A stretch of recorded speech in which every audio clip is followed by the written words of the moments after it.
กะเกี่ยวให้ได้เด้อบัดนี้เนาะเมื่ออายได้มาพบสาวแค่เพียงครั้งเดียวหัวใจอายนี่สร้างหนุ่มเหนียวอายจึงลมเหนียวเกี่ยวสาวบ้านเกินเจ้าสร้างงามยิ่งคิดอยากแอบอิงน้องนะอย่าเมินให้น้องบอกสาวจงเห็นใจอีเถิดผู้ที่ลมเดินพัดถิ่นบ้านมาก็ได้ยิน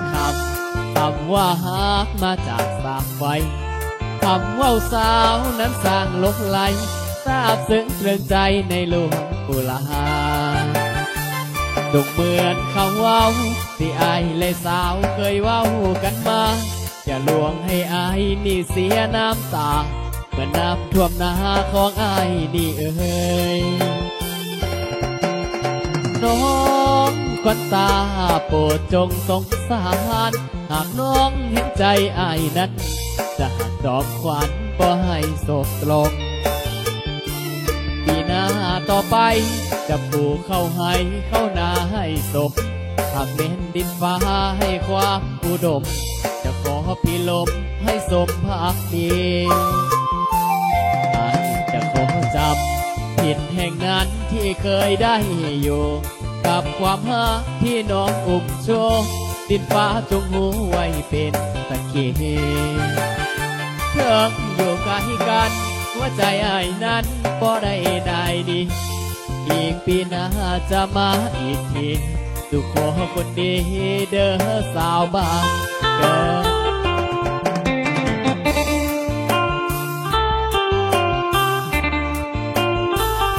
ก็เป็นเกียรติให้ทั้งไอ้ใหญ่มาเกี่ยวผู้สาวน้อยได้มื้อนี้นะบัดนี้นะ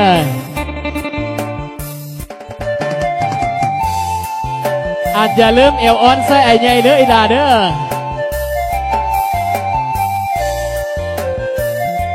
อันมื้อแลงเป็นประสิภาไปเบิ่งป่าเนาะ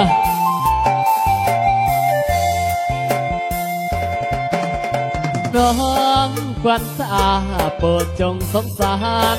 หากน้องเห็นใจอ้ายนั้นจะหักดอกขวัญบ่ให้โศกกลบปีหน้าต่อไปจะปลูกเข้าให้เข้านาให้สมหากเม้นดินฟ้าให้ความอุดมจะขอพี่ลมให้สมภักดีจะขอจำเห็นแห่งนั้นที่เคยได้อยู่กับความฮักที่น้องอุ้มโชว์ดินฟ้าจงงูไว้เป็นสักขีเธออยู่ใกล้กันหัวใจอ้ายนั้นบ่ได้ดีอีกปีหน้าจะมาอีกทีสุขอคนดีเด้อสาวบ้านเกิด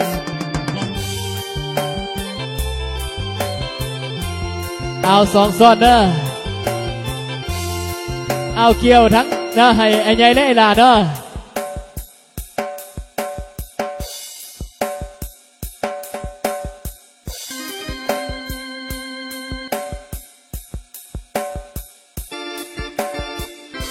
เกี่ยวขวาเกี่ยวซ้ายให้ได้เด้อยิ้มได้ยิ้มได้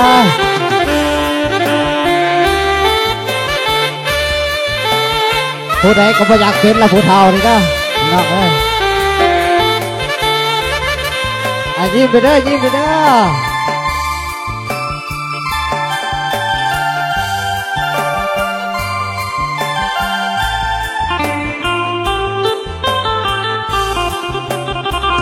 บ่อยากเป็น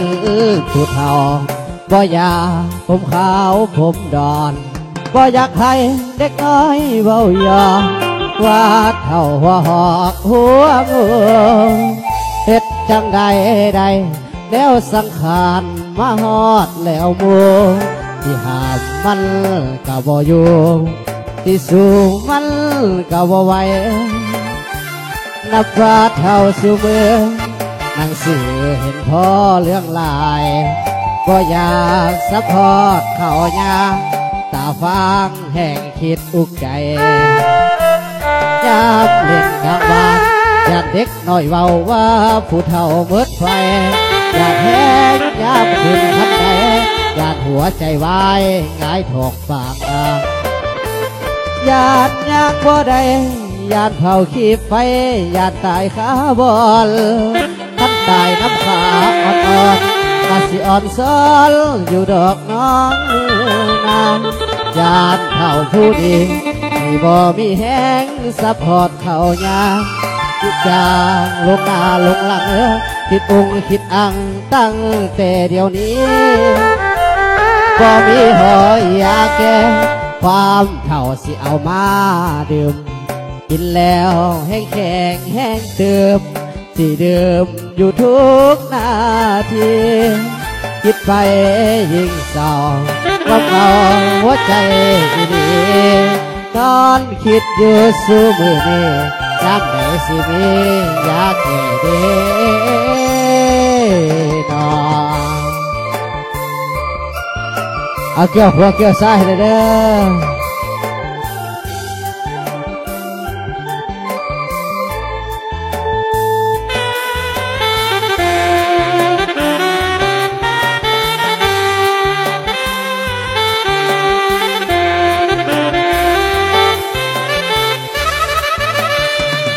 อยานย่างบ่ได้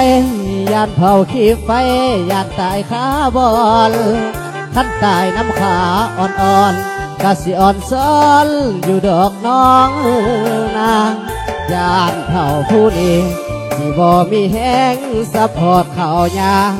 คิดยางลงหน้าลงหลังคิดองคิดอังตั้งแต่เดี๋ยวนี้บ่มีหอยยาแก่ความเท่าสิเอามาดื่มกินแล้วแห้งแข็งแห้งเติมสิดื่มอยู่ทุกนาทีคิดไปยิ่งเศร้าว่าเราหัวใจดีนอนคิดอยู่สู้มือนี้